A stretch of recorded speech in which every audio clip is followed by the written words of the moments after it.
안녕하세요. 최일호 상무가 풀어주는 미국 시장 이야기. 채플미 오늘 12월 1일 목요일 순서입니다.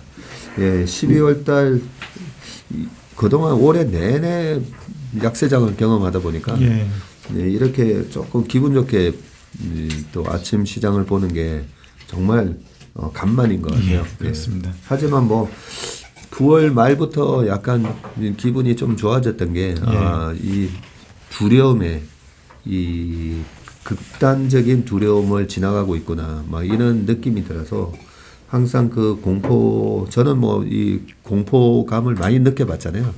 94년부터 일을 하다 보니까 이 극단적인 공포감이 있고 나면 항상 시장이 올랐기 때문에 오히려 이제 오를 때 어떤 얘기들이 트리거가 되면서 이 시장을 들어 올릴까 그런 부분에 있어서 우리 최 상무님하고 아침에마다 이렇게 얘기하면서 많은 이제 약간의 시그널을 우리가 좀 받았었잖아요, 그죠? 예. 아무튼 그 제롬 파월 의장이 어제 이제 또 발표를 하면서 과연 제롬 파월 의장의 얘기 때문에 시장이 급등한 건지 좀 궁금해요. 저는 아예 어제 보지도 않았는데. 예. 제롬 파월 의장의 얘기 때문에 급등한 거 맞습니다. 네. 어떤 내용이 있었습니까? 예. 전반적으로 다시 한번 그 시장에서 기대하던 속도 조절론에 대한 그 확인을 해줬어요. 예. 확인을 해주고 전체적으로 자신들이 지금까지 펼쳐왔던 긴축 정책에 대한 평가 그리고 향후 전망 이런 거에 대해서 FOMC 미팅 이후에 업데이트 버전이라고 보시면 될 것 같아요. 그래서 연설 초기에도 지난 FOMC 이후에 여러 가지 일들이 있었는데 그것에 대한 어떤 진전이 있었는지에 대한 평가를 하겠다. 그리고 주요 주제가 인플레이션하고 고용시장이거든요. 고용시장이었고 어제 이제 브루킹스 인스티튜트라는 그 연구기관에서 연설을 기조 연설을 하고 플로어에서 질문을 받는 시간을 가졌는데 총 1시간 동안 진행됐습니다. 기자회견까지 했어요? 기자회견은 아니고요. 거기 있는 참석자들 있잖아요. 여러 그 아이비들이나 또는 뭐 학자들 그리고 기자들 이런 사람들 불러놓고 플로어에서 질문을 받는 시간이 있었습니다. 다행히 뭐 찬물 끼얹는 사람은 없었나 보네요. 찬물 끼얹는 사람은 없었고요. 그 가운데 이제 그 맨 마지막에 중국 기자가 질문을 한 게 좀 인상이 남는데 그 사우스 차이나 모닝 포스트라는 그 언론사에서 나온 중국 기자였는데 제롬 파월한테 그렇게 물었어요. 지금 중국 경제 정책이 세계 경제하고 미국 경제에 끼치는 영향에 대해서 어떻게 보느냐 그런 질문을 했거든요. 사실 중국은 지준율도 인하하고 약간 지금 반대로 가는 정책을 펴고 있거든요. 예, 그래서 제롬 파월이 약간 좀 말을 아끼는 듯 하면서 중국 경제에 대해서 논할 위치는 아니지만 그럼에도 불구하고 중국 경제가 미국 경제나 글로벌 경제에 끼치는 영향이 크다. 그러면서 지금 하고 있는 락다운은 조금 완화해야 될 필요가 있지 않느냐. 그런 코멘트를 했습니다. 락다운은 좀 완화했으면 좋겠다라는 얘기까지도 쓱 얘기했네요. 했습니다. 마지막에. 그리고 뭐 특이했던 질문 중에 하나가 먼저 거기에 이제 참여할 수 있는 사람들 이제 그 신청을 하면 링크를 보내주거든요. 그 링크를 보내줄 때 거기에다가 질문을 쓰게 돼 있는데 그 질문 중에 하나를 뭐 읽어주면서 했는데 제롬 파월의 데일리 루틴이 어떻게 됐느냐라고 질문한 사람이 하나 있었는데 그거는 뭐 그냥 짤막하게 그냥 출근해서 자료 읽는 게 전부다 뭐 이런 식으로 좀 얘기를 했습니다. 우리 최 상무님이 질문하신 거 아니에요? 저는 다른 질문을 했어요. 사실 하우징 마켓이 그 긴축에 미치는 영향은 어떻게 될 것인가 했는데 제 질문은 그냥 스킵했습니다. 이런 그래요. 근데 여기 사실 그 내용에 다 포함되어 있는 거기 때문에 스킵한 것 같습니다. 그래서 페드의 그 연설문이 나와 있고요. 그 동영상도 찾아보시면 있을 겁니다. 그래서 뭐 플로어에서 질문들도 있었지만 다 이 연설문에 포괄하는 내용이기 때문에 연설문에 충실해서 좀 오늘 정리를 해봤고요. 그리고 그 자료들이 그 좀 많이 나오는데 이걸 통해서 페드에서 중점을 두고 보고 있는 데이터들이 어떤 것인지 여기에서 간접적으로 좀 확인을 할 수가 있습니다. 네. 보면은 이제 전반적으로 인플레이션과 고용 시장이기 때문에 물가 안정 없이는 강한 고용도 지속되기 어려울 것.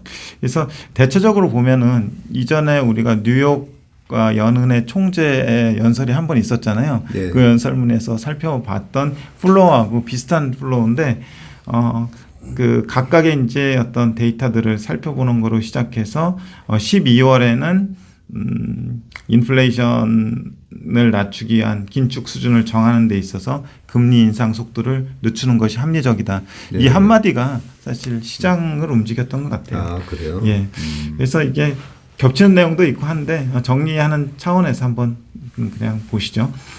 제일 처음에 이제 PC에 대해서 얘기하는데 10월 PC가 사실 안 나왔어요. 네. 안 나왔는데 그렇죠. 자기네들이 보기에는 헤드라인 PC가 6.0%, 코어 PC가 5.0%가 될 걸로 예상을 하더라고요.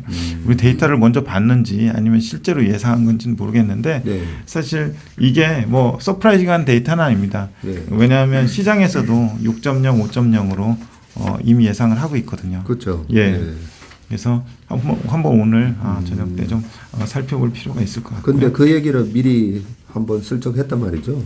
예, 연설문에 포함이 되어 있습니다. 오. 자기네들이 예상하는 헤드라인 PC하고 코어 PC가 이 정도 수준이 될 것 같다라고 예상한다고? 얘기를 했습니다. 그래서 지금까지 입수된 데이터에 의하면은 꺾이는 모습이 고무적이다. 그래서 welcome surprise to downsize 뭐 이렇게 돼 있는데 네. 밑에 보시면은 그 헤드라인 PC는 급하게 꺾이는데 코어 PC는 잘 안 꺾이는 모습이 이렇게 보이거든요. 네. 그래서 코어 PC에 대해서 조금 걱정을 하고 있는데 그 코어 PC가 잘 안 꺾이는데 언제 꺾일지는 그 경로를 알기는 어렵다라고 얘기를 하고 있고요.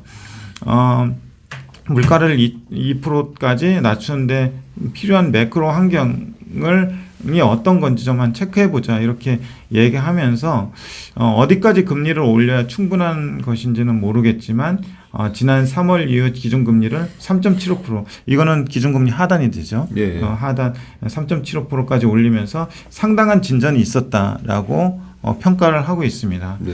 다만 총수요를 둔화시켜서 공급과 균형을 맞추기 위해 긴축을 진행하고 있는데 균형을 맞추기 위해서는 성장을 상당 기간 둔화시킬 필요가 있다. 이런 식으로 해서 총수요 둔화에 대한 의지가 여기서 보이고요. 그러나 아직 확실히 물가를 잡지는 못했다.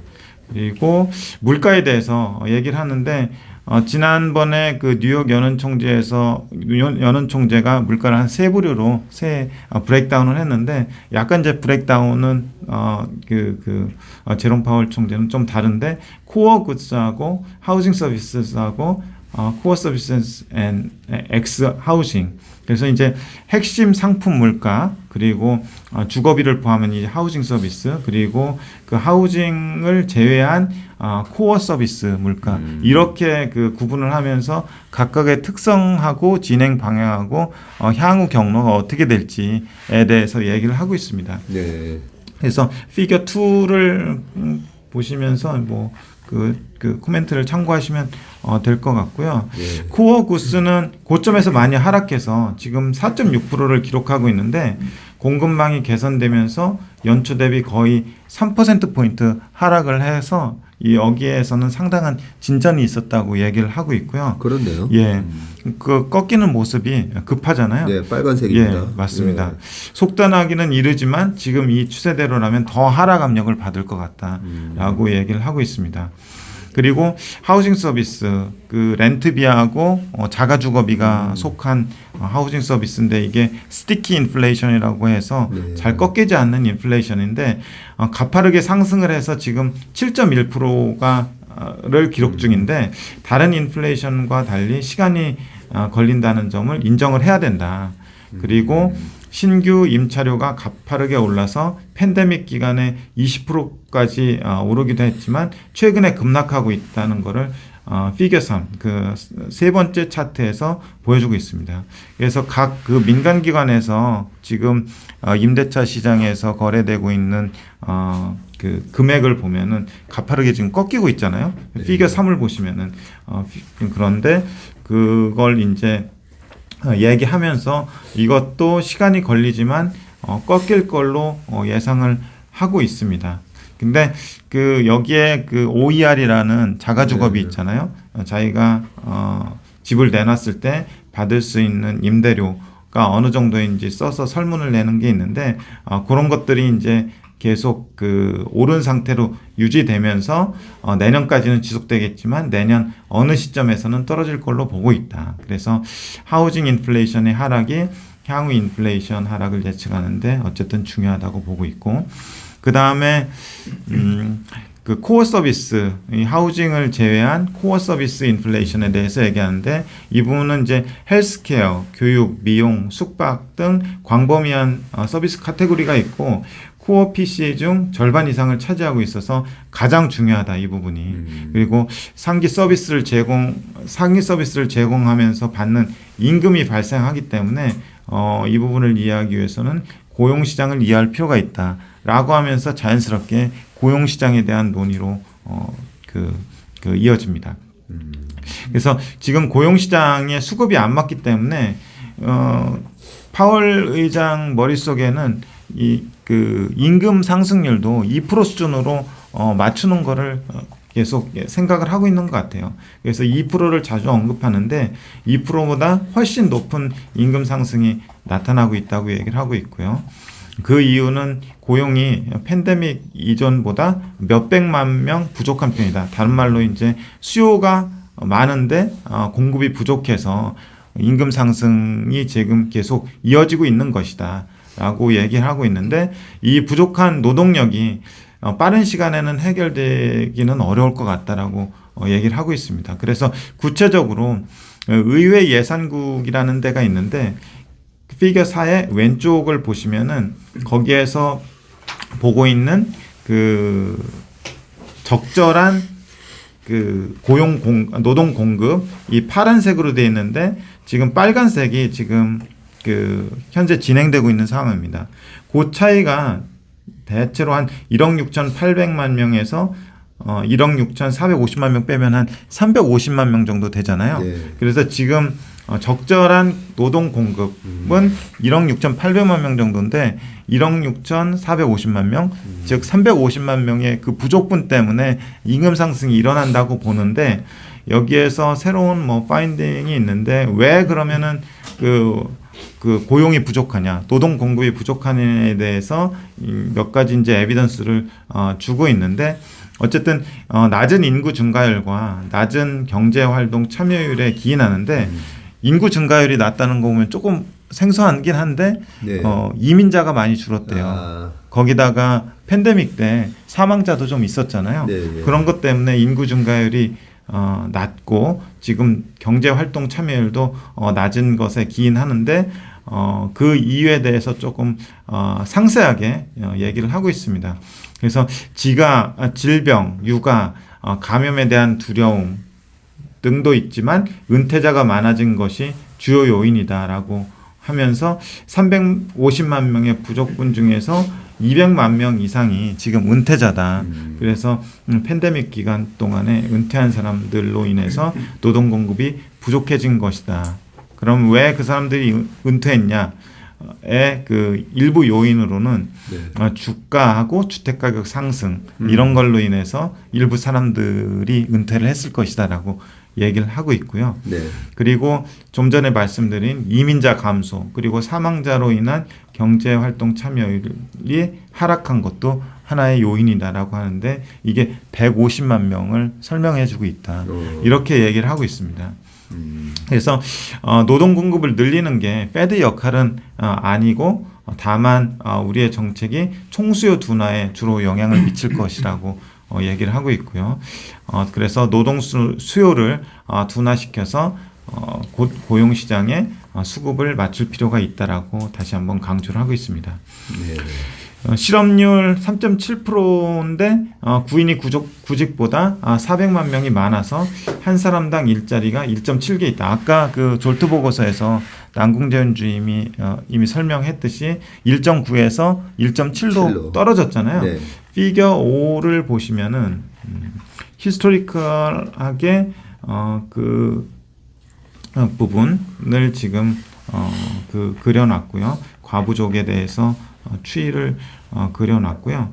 그 지금까지 미약하네마 그 노동 수요가 둔화되고 있긴 하지만 올해 성장이 둔화되면서 신규 고용이 월 45만 명에서 29만 명까지 감소하면서 어느 정도 긴축의 효과가 나타나고 있다는 걸 얘기를 하고 있고요.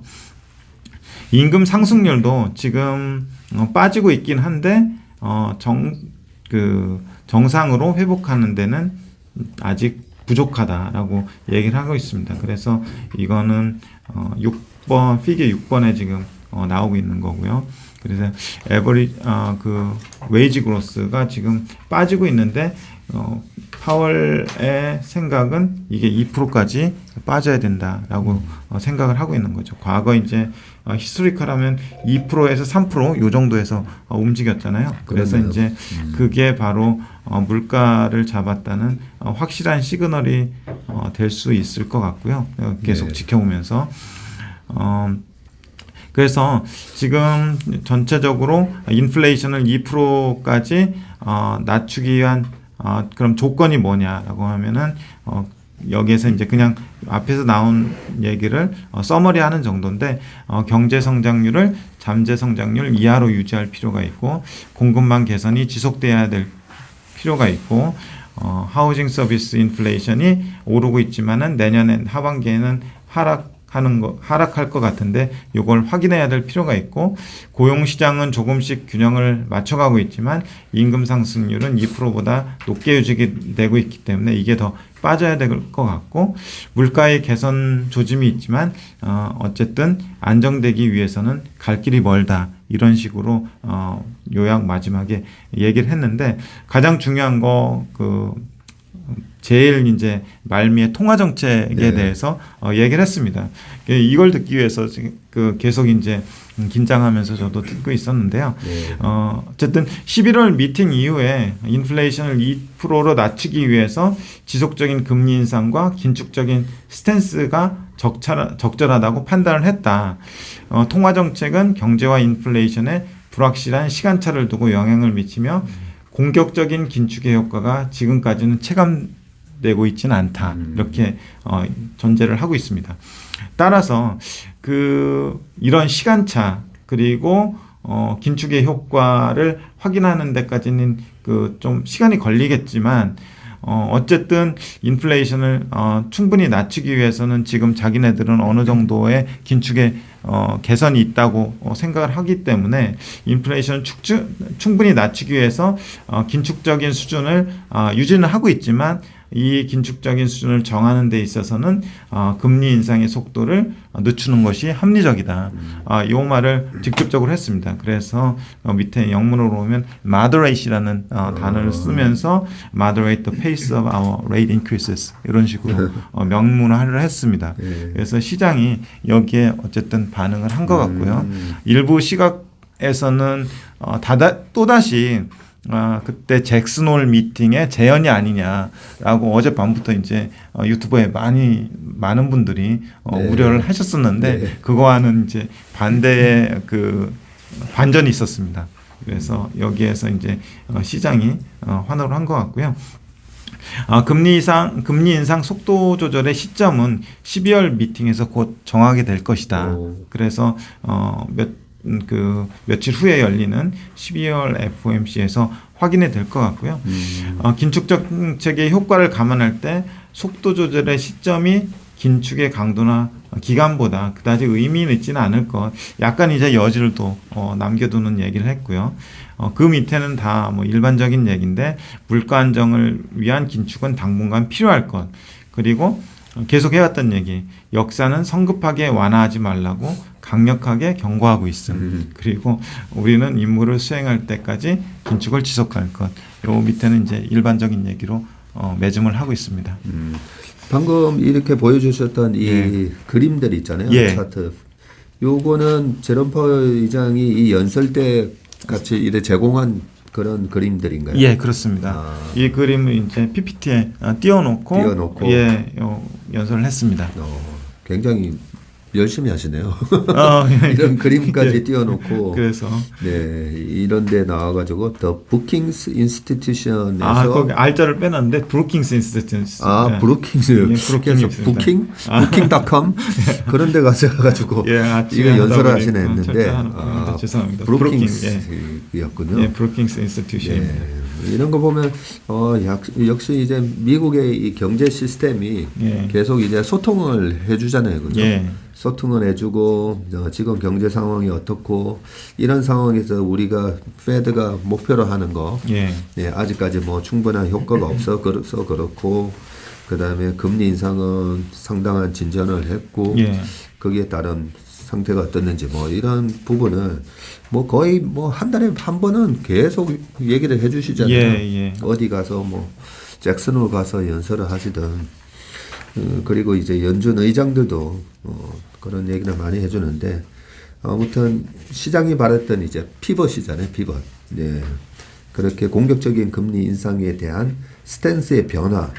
이 변화를 계속 기대를 했었는데 8월 잭슨홀에서 예. 오히려 더 호키시하게 그러면 기조가 이제 9월 달까지 계속되다가 우리는 뭐 ISM 제조 지수 그리고 예. 미국 부동산 시장을 보면서 페드의 피벗이 내년 3월에서 5월이 아니라 조금 더 빨리 올 수 있다라고 뭐 저희는 예상을 했던 거고요. 네, 그런 부분들이 이제 어제 나타나면서 시장이 좀 환호를 한 것 같습니다.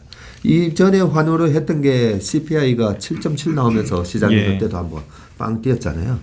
그래서 많은 시장의 참가자들이 저희뿐만 아니라 이 페드의 피벗에 영향을 줄 수 있는 그런 데이터 하나하나를 먼저 보고 액션을 좀 취한다는 생각이 들고 어제 우리 시장에 외국인들이 1조 1천억이나 샀어요. 예, 그렇습니다.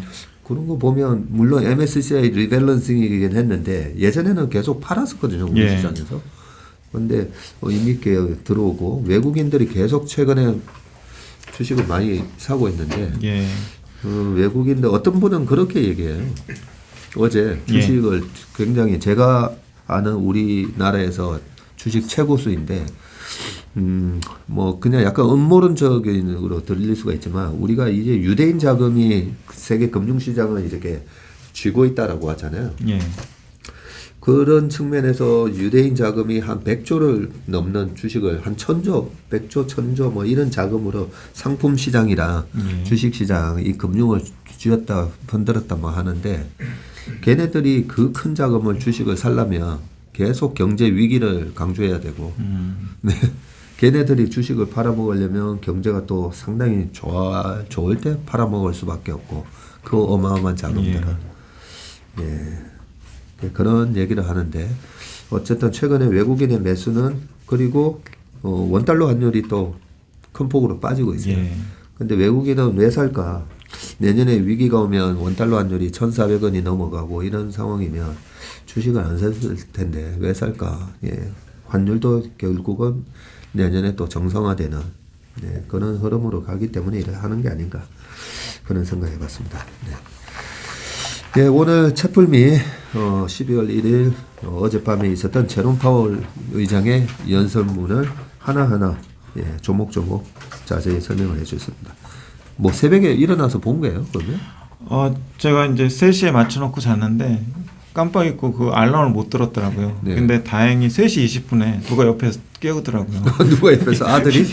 요즘 아들이 또 주식에 관심 많잖아요. 그게 집사람이 깨우던데 그래요? 혹시 3시 반에 뭐 하기로 했지 않았냐고 하면서 깨워가지고 시간을 맞출 수 있었습니다. 야 대단하네요. 아니 또 우리 남편이 그렇게 자고 있는데 옆에서 또 깨워주는 그런 내조가 있어서 우리 최일호 상무님이 굉장히 고맙습니다. 이렇게 미국 시장에 대한 최고의 또 전문가 되셨군요. 네, 수고 많으셨고요. 오늘 채플미는 여기까지 하겠습니다. 고맙습니다. 감사합니다.